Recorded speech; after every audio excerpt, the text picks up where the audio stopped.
اللہ کے احکام کا حکم کرنا، ایک اللہ کا حکم تخلیق کے ساتھ ہے۔ اللہ کے انسان یہ انجینئر بلڈنگیں بناتے ہیں، پل بناتے ہیں، گھر بناتے ہیں، اور وہ مٹی کے گھرندے ہوتے ہیں، قلعے بناتے ہیں اور وہ مٹی بن جاتے ہیں۔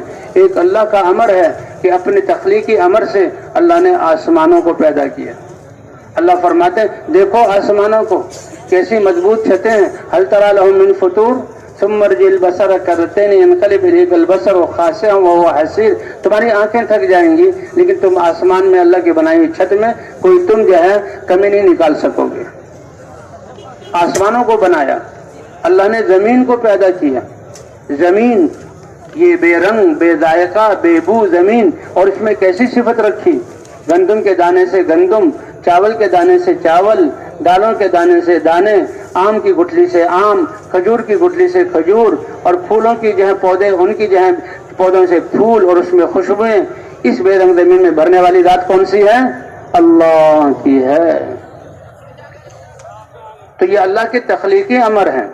آتینا کل شیء خلقہ ثم ہدی۔ اللہ فرماتے ہیں انسانوں ہر چیز کو ہم نے اس کو وجود دے کر اور جو اس کا کام ہے اسی وقت اس میں لگا دیا۔ تمہیں تو ہدایت بعد میں ملے گی، لیکن مخلوق کو هو الذی سخر لکم ما فی السماوات وما فی الارض جميعا منہ، کتنا کریم رب ہے کہ اللہ نے تمہیں اپنی عبادت، اپنی چاہت کو پورا کرنے کے لیے، اتنے بڑے مقصد کے لیے اور تھوڑی سی زندگی کے لیے پیدا کیا، تو ساری کائنات کو تمہاری خدمت میں لگایا۔ فرشتے تمہارے لیے مسخر، ساتوں آسمان تمہارے لیے مسخر، ساتوں زمینیں تمہارے لیے مسخر، یہ سورج کا سفر تمہارے لیے، ہواؤں کا دوڑنا تمہارے لیے، سمندر کی موجیں تمہارے لیے، اور جانوروں کی نسلیں تمہارے لیے، تاکہ تم اپنی عبادت کے لیے فارغ ہو جاؤ اور ذرہ برابر اس میں رکھنا نہ آئے۔ تو اللہ کا ایک امر ہے تخلیقی، اپنے امر انما امرہ اذا اراد شیئا ان یقول له کن فیکون۔ اللہ نے اپنی قدرت بتلا دی۔ آسمانوں کے بنانے کے لیے کوئی وقت اور کسی کی مدد، کسی نقشے اور کسی میٹیریل مادے کی ضرورت نہیں۔ ہم نے آسمانوں کو حکم دیا، آسمان بن گئے۔ ہم نے زمین کو حکم دیا، زمین بن گئی۔ پہاڑوں کو میخ بنا کر اس میں گاڑ دیا۔ کیوں؟ تاکہ انسان جو ان کے لیے مسخر کیا کہ عبادت اللہ کی چاہت کو پورا کرنا، وما خلقت الجن والانس الا لیعبدون، یہ اتنا بڑا مقصد ہے کہ ساری کائنات کو اس کی خدمت میں لگایا۔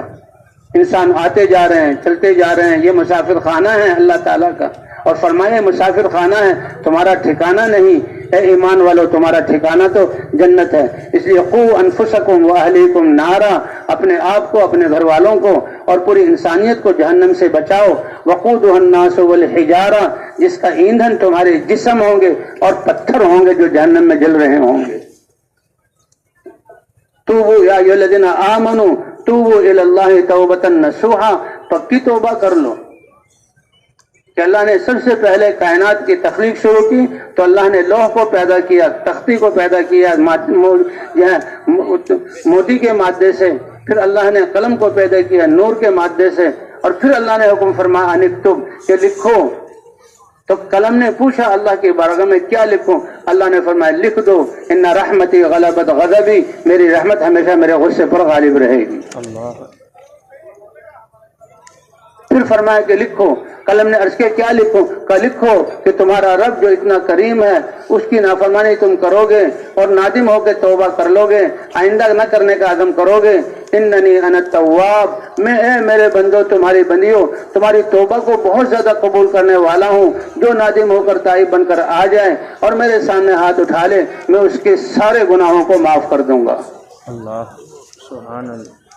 اور جیسے وہ قصہ سنایا تھا کہ وہ تو یعنی اللہ کے رسول بتا رہے ہیں اور خوشی میں کتنی بڑی غلطی ہو گئی اس سے۔ وہ کہتے اے اللہ آپ میرے بندے ہیں، میں آپ کا رب ہوں۔ پر میں اللہ کو اتنا خوش ہوا کہ کیا کہہ رہا ہے وہ بھی سمجھ نہ سکا۔ تو اللہ کو اپنے بندے کی توبہ سے اس سے زیادہ خوشی ہوتی ہے، اور ان لوگوں کی محنت اور جان اور مال لگانے پر اللہ کتنے خوش ہوں گے جو ساری انسانیت کے رخ کو مخلوق سے اللہ کی پھیرنے کی طرف یہاں محنت کر رہے ہیں اور اپنے جان و مال کو لگا رہے ہیں۔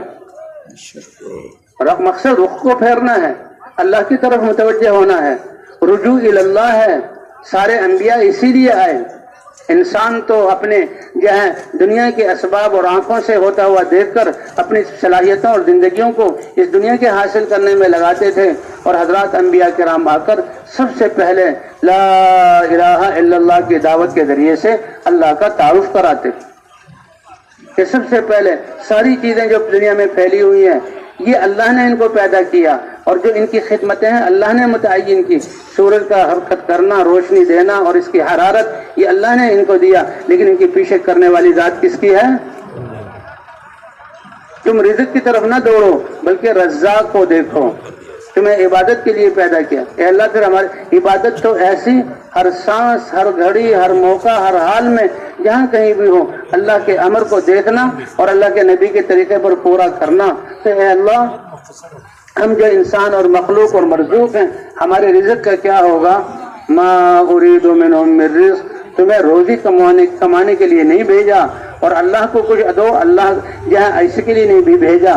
ساری کائنات کو رزق دینے والی ذات کون سی ہے؟ اللہ۔ ان اللہ هو الرزاق ذو القوة المتین۔